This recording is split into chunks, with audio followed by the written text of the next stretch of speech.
बिस्मिल्लाहिर्रहमानिर्रहीम, अस्सलाम वालेकुम। मैं सैयद इमरान शफ़क़त आपकी खिदमत में एक बार फिर हाज़िर हूँ। कल के वीलॉग में आपसे मैंने गुजारिश की थी कि हालात तेज़ी से तब्दील होंगे, सियासी हालात की मैं बात कर रहा था, और आपने क्या करना है, सिर्फ़ ये करना है कि जो बदलते हालात पर आपने गहरी नज़र रखनी है। गहरी नज़र ना भी रखें, इतनी चीज़ें विजिबल होंगी, चेंजेस जो आने हैं वो आपको नज़र आएंगे। एक चेंज आ गया है, वो चेंज ये आया है कि अब इमरान खान की काबीना के अरकान ने भी इमरान खान की हुकूमत, बल्कि इमरान खान की नाकामी का अपने मुंह से इकरार करना शुरू कर दिया है, तस्लीम करना शुरू कर दिया है कि इमरान खान साहब की हुकूमत जो है वो नाकाम हो रही है। वो जो तौक़ात थी वो पूरी नहीं हो रही। सुहेल वड़ैच पाकिस्तान के मारूफ सहाफ़ी हैं, PTI वाले तो उनसे ख़ास किस्म की मोहब्बत करते हैं, वैसे बड़े मोहतरम आदमी हैं, वो न्यूट्रल रहकर बात करते हैं। उन्होंने इंटरव्यू किया है वॉइस ऑफ अमेरिका के लिए फवाद चौधरी, वफाकी वज़ीर साइंस एंड टेक्नोलॉजी का।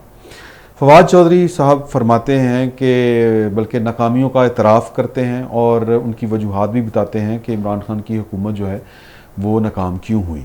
इंटरव्यू का आप समझे कि इंटरव्यू क्या है, एक तरह से इमरान खान के ख़िलाफ़ वो एक, उसको आप वाइट पेपर ही कह लें। जो काम अपोजिशन ने करना था वो उनके अपने वज़ीर ने कर दिया है। फवाद चौधरी सियासतदान हैं और काबीना के रुकन भी हैं अभी तक, तो बात ज़ाहिर है उन्होंने तरीके से ही करनी थी, सो वो तरीके से कह गए हैं कि इमरान खान की हुकूमत एक रूटीन वाली हुकूमत है, जिस तरह नवाज शरीफ की हुकूमत होती थी, जिस तरह बेनज़ीर की या ज़रदारी की हुकूमत होती थी, उस तरह की एक हुकूमत है, रूटीन वाली हुकूमत है।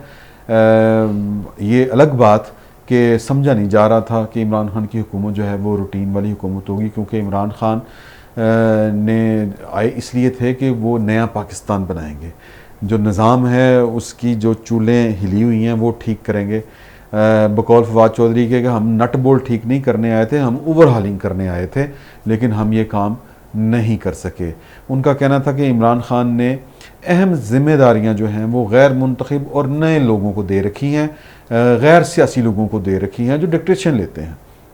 और अदब को जहन में रखते हुए फवाद चौधरी ने इसका जो ज़िम्मेदार है वो भी इमरान खान को ही करार दिया है, क्योंकि ये तो चॉइस वज़ीर आज़म की होती है ना, उसने कौन सा काम किस से लेना है। उनका कहना था कि वजह इसकी ये बनी कि पार्टी की जब हुकूमत आई, PTI जब हुकूमत में आई, तो साथ ही सियासी रस्साकशी शुरू हो गई पार्टी के अंदर जहांगीर तरीन, शाह महमूद कुरैशी और असद उमर के दरमियान। पहले जहांगीर तरीन ने असद उमर को फारिग करवाया वो वजारत ख़जाना से कि वो मतलब IMF के पास टाइम पे नहीं जा सके, हालांकि इमरान खान साहब खुद कहा करते थे कि मैं खुदकुशी कर लूँगा अगर मैंने IMF के पास जाना है, दुनिया में भीख मांगनी है। लेकिन वो काम खैर करना पड़ा, लेकिन लेट करना पड़ा। लेट असद उमर की वजह से हुआ, जहांगीर तरीन ने कान भरे और असद उमर को फारिग कर दिया, और बाद में असद उमर ने चीनी बहरान के चक्कर के में उस गेड़े में, जिसको पंजाबी में कहते हैं, जहांगीर तरीन को फारिग करवा दिया। तो फवाद चौधरी के मुताबिक इस लड़ाई का जो नतीजा निकला वो ये निकला कि PTI के अंदर जो पॉलिटिकल क्लास थी वो शदीद मुतासर हुई इससे। और फवाद चौधरी का कहना है कि इमरान खान ने तंग आकर जो मामलात हैं वो गैर मुंतखब मशीरों, स्पेशल असिस्टेंट्स जो होते हैं उनके सपुर्द कर दिए, ब्यूरोक्रेट्स के सपुर्द कर दिए। तो इमरान खान का जो इस्लाहाती एजेंडा है उसके लिए, उसको यानी फवाद चौधरी के मुताबिक नाफिज करने के लिए ज़रूरी था कि इमरान खान के पुराने और जो मुंतखब सियासी साथी हैं उन्हीं के ज़रिए ये करवाया जाता, क्योंकि वो इस एजेंडे और इमरान खान के विज़न के साथ अलाइन थे। मगर पॉलिटिकल क्लास के आउट होने के बाद ये काम जब नए लोगों के पास आ गया तो वो ये कर नहीं सके। नाकामी इसलिए हुई है इस हुकूमत को क्योंकि इन लोगों के पास ना तो सलाहियत है और ना ही वो इमरान खान को समझते हैं, ना उसके एजेंडे को समझते हैं, और ना वो इसके साथ अलाइन थे। फवाद चौधरी का कहना है कि जी कि एक आइडिया बजाते खुद कोई चीज़ नहीं होती, उसको इम्प्लीमेंट करवाने वाली टीम जो होती है वो असल चीज़ होती है, और इमरान खान जो हैं वो ये टीम खो चुके हैं या बदकिस्मती से उनको ये मैसर नहीं आई। तो फवाद चौधरी का कहना था कि हमारी हुकूमत जो है, जिससे तो ये थी लोगों की कि हम पाकिस्तान का हुलिया चेंज करके रख देंगे, उससे तो एक छोटा सा काम नहीं हो सका कि जो हमारे वर्करों के ख़िलाफ़ मुकदमात दर्ज हुए थे धरने के दिनों में वो हम ख़त्म नहीं कर सके। तो हमने बाकी इस्लाहात क्या करनी है, ये दबे लफ्ज़ों में ये उनका कहना था। खुले लफ्ज़ों में भी खैर अगर आप इसको ट्रांसलेट करना चाहें तो यही मतलब उनका निकलता है। बल्कि बड़े, अगर आप वो इंटरव्यू सुने, वॉइस ऑफ अमेरिका की वेबसाइट पे पढ़ा हुआ है, बड़े खुले अल्फाज में उन्होंने कहा कि ये हम तो इतना छोटा सा काम नहीं कर सके, बाकी इस्लाहत हमने क्या करनी है। जिन हमारे वर्करों, नौजवान लड़कों के खिलाफ मुकदमा दर्ज हुए थे धरने के दिनों में, नवाज शरीफ हुकूमत ने किए थे, वो नहीं हम ख़त्म कर सके। तो ज़्यादा लफ्ज़ों में बात की जाए तो फवाद चौधरी जो हैं उन्होंने इमरान खान की हुकूमत की जो साख और उसका जो भरम था वो तोड़ कर रख दिया है, हुकूमत को हिला के रख दिया है। इमरान खान की हुकूमत उनके अपने वज़ीर के ख़्याल में नाकाम हो चुकी है। फवाद चौधरी के मुताबिक वो एक नाकाम हुकूमत का हिस्सा हैं। दूसरे लफ्ज़ों में, अब किसी भी हुकूमत के बारे में उसके वज़ीर के इस तरह के जो इतराफ़ात होते हैं वो इस बात का इशारा होते हैं बुनियादी तौर पे कि हुकूमत वाकई किसी बड़े बहरान का शिकार हो चुकी है। मैं पहले काफ़ी पिछले एक हफ़्ते से, तो मेरा वीलॉग्स आप उठा के देख लें, मैं यही कह रहा हूँ कि ये हुकूमत एक बहरान का शिकार है, हचकोले खा रही है। जो तब्दीली लाने वाले लोग हैं वो इसके लिए काम कर रहे हैं, मतबादल ढूंढा जा रहा है। और फवाद चौधरी का जो ये इंटरव्यू है ये बज़ाते ख़ुद एक बहरान बन सकता है इस हुकूमत के लिए। अब सवाल ये पैदा होता है कि फवाद चौधरी ने इन ख़यालात का इजहार ऐसे वक्त में क्यों किया। ऐसे वक्त में, मैं वो कैसा वक्त मैं जो कह रहा हूँ कि टाइमिंग आप चेक करें कि जब इमरान खान की हुकूमत सिर्फ 3 वोटों की अक्सरियत से कायम है, और पाकिस्तान जैसे मुल्क में इस तरह की जो हुकूमतें होती हैं, कमज़ोर हुकूमत इनको कहा जाता है, वो सिर्फ एक इशारे की मार होती हैं। आपको याद होगा वो इशारा कहते थे ना इमरान खान साहब धरने के दिनों में कि बस अंपायर की उंगली आज नहीं तो कल खड़ी हो जाएगी। तो इसी अंपायर का इशारा होता है पाकिस्तान के अंदर, और हुकूमत इधर से उधर चली जाती है। और वो तो नई नई हुकूमत थी जब वो कहते थे ना कि कल रात तक अंपायर उंगली खड़ी कर देगा, तो नवाज शरीफ साहब की टांगें कांपना शुरू हो जाती थी कि यार वाकई ये काम ना हो जाए। बहरहाल तो 3 वोटों की जो अक्सरियत वाली हुकूमत है उसके लिए एक इशारा ही अंपायर का काफ़ी होता है। दूसरी वजह ये हो सकती है कि एक सवाल ये भी उठता है कि कहीं फवाद चौधरी किसी गेम प्लान का कोई हिस्सा तो नहीं है बजाते खुद, या फिर जो उन्होंने कुछ कहा है, अपने ख्यालात का जो इजहार किया है, कहीं वो दिल से तो नहीं यही समझ रहे कि यार वाकई ये वाले वाक़यात हो चुके हैं, या फिर उन्होंने हुकूमत की पतली हालत देखकर खुद हुकूमती जहाज़ से छलांग लगाने की कोशिश की है। क्योंकि असूली तौर पर फवाद चौधरी के ख़िलाफ़ डिसिप्लिन की कार्रवाई तो बनती है। इस तरह का बयान कोई भी वज़ीर किसी भी हुकूमत के ख़िलाफ़, अपनी हुकूमत के ख़िलाफ़ देगा तो पार्टी पॉलिसी जो है उसकी ख़िलाफ़ वर्जी, पार्टी डिसिप्लिन की ख़िलाफ़ वर्जी पर रुकनीतें मुअत्तल हो जाती हैं, वजारतें चली जाती हैं, सारा कुछ होता है। तो इन तीनों में से कोई भी वजह हो जो मैंने आपको बताई फवाद चौधरी के इस इंटरव्यू के पीछे, अगर इन तीनों में से जो भी वजह है, सूरत हाल उस वक़्त या क्या वजह है उस वक़्त वाक़या यानी क्लियर होगी सूरत हाल जब फवाद चौधरी के ख़िलाफ़ वज़ीर आज़म कोई नोटिस लेंगे। अगर उन्होंने नोटिस ले लिया तो इसका मतलब ये होगा कि इमरान खान अपनी हुकूमत को मजबूत समझते हैं और उनके ख़्याल में उनकी हुकूमत को कोई ख़तरा नहीं है, वो बिल्कुल महफूज हुकूमत के मालिक हैं। और अगर उन्होंने नोटिस ना लिया तो इसका मतलब होगा कि हुकूमत वाकई कमज़ोर पड़ चुकी है, किसी बहरान का शिकार है, और वो डैमेज कंट्रोल करने की कोशिश कर रहे हैं कि पहले तो BNP गई है, अब इसको भी मैंने नोटिस कर दिए तो एक नया कट्टा ना खुल जाए, जिसको पंजाबी में इस तरह की मुसीबत को कहते हैं कट्टा खुल जाना। क्योंकि कट्टा खुल जाए तो फिर उसको संभालना बड़ा मुश्किल हो जाता है। जो पंजाबी हैं और देहाती बैकग्राउंड रखते हैं वो मेरी इस मिसाल से सूरत हाल जो है वो समझ रहे होंगे मैं क्या कहना चाह रहा हूँ। तो इमरान खान की हुकूमत का दोस्तों पहला और आखिरी मसला जो है, या कह लें कि चैलेंज ये है कि वो डिलीवर नहीं कर पाए। उनसे तवक्कुआत बहुत बड़ी थी, लोगों ने बड़े दिलो जान के साथ उनका साथ दिया, लेकिन वो उस तरह से डिलीवर नहीं कर पाए, ना इकॉनमी खड़ी कर सके, ना गवर्नेंस ला सके, उस तरह की कानून सबके लिए वो एक तरह से नाफज ना कर सके। उनकी भी जो मोहतरम यानी उनकी बेगम साहिबा हैं पाकपतन, वो एक वाक़या हुआ तो IG तब्दील हो गया पंजाब का। इस तरह के काम तो नवाज शरीफ किया करते थे, बेनज़ीर भुट्टो या पीपल्स पार्टी की हुकूमतें इस तरह के काम किया करती हैं या थीं। इस तरह की तो कोई इमरान खान से नहीं हो थी। फिर वो और भी बहुत से वाक़यात हैं, मैं कौन कौन से आपको गिनवाऊँ। तो ये तो वो चीज़ें थी जिन पे पैसे भी नहीं लगने थे, सिर्फ आपको एक पॉलिटिकल विल चाहिए थी कि कानून सबके लिए एक होगा, जिसका इमरान खान 22 साल तक जो हैं वो प्रचार करते रहे। लेकिन जब इम्तहान की घड़ी आई तो वो फारिग हो गए, नाकाम हो गए।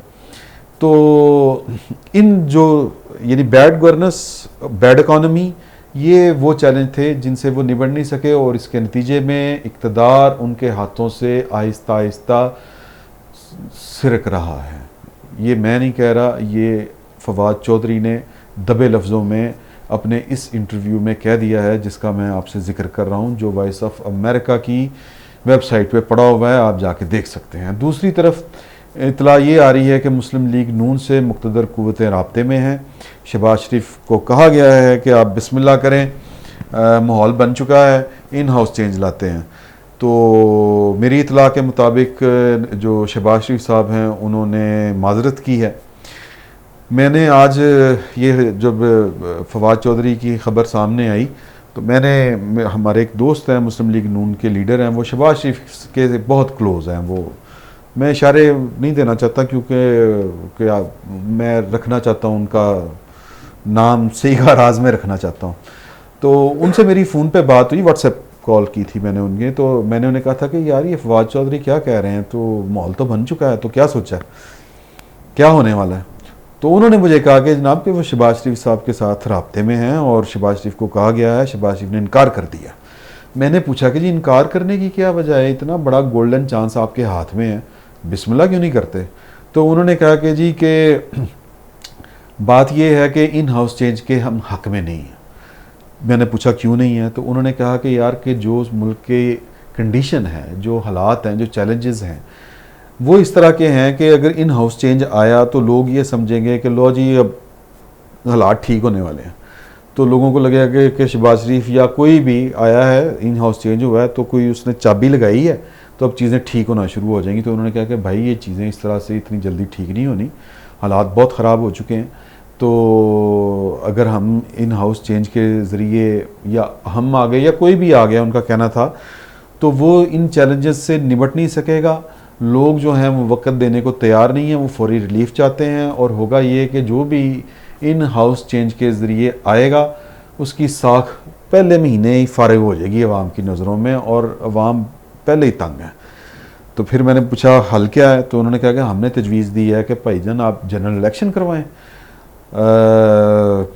तो फिर उसका मैंने कहा उसका क्या फ़ायदा है, जनरल इलेक्शन में आप हालात ठीक कर लेंगे।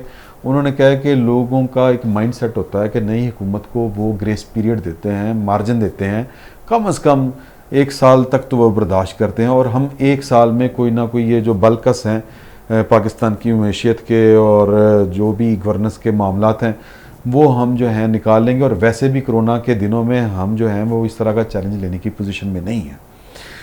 तो अब नतीजा जो भी निकले, यानी इन हाउस चेंज आए, और वैसे भी एक और मैं आपको बात बता दूँ, ये अपोजिशन जो है इसका मुश्तरका ख्याल यही है। फजलुर रहमान जब धरना ये देने निकले थे वो लॉन्ग मार्च की सूरत में, तो तब भी उनका मुतालबा था कि जी के नए इलेक्शन करवाए जाएँ, अनाउंस किए जाएँ। अब टेक्निकली तो नए इलेक्शन अगर होने हैं तो 18वीं तरमीम के बाद उसका फ़ैसला तो इमरान खान ने करना है। तो ये इट्स नॉट इजी जॉब, ये कोई बड़ा आसान टास्क नहीं है कि इमरान खान साहब को आप कहेंगे कि सर वो इलेक्शन अनाउंस करे और वो आराम से कर देंगे, नहीं। इसके लिए उन्हें क्यों मानेंगे जी, कोई भी नहीं मानता इस तरह की बात। नवाज शरीफ मान गए थे। नवाज शरीफ वो जब 12 अक्टूबर 1999 को वो 5-6 जर्नैल गए थे कि जी ये असम्बलियाँ डिज़ाल्व करने वाले समरी पे ज़रा साइन करें आप ऑर्डर पे, तो उन्होंने इनकार कर दिया था। उन्होंने कहा था ओवर माई डेड बॉडी, कोई नहीं मानता। तो जाहिर है कि इमरान खान साहब भी नहीं मानेंगे।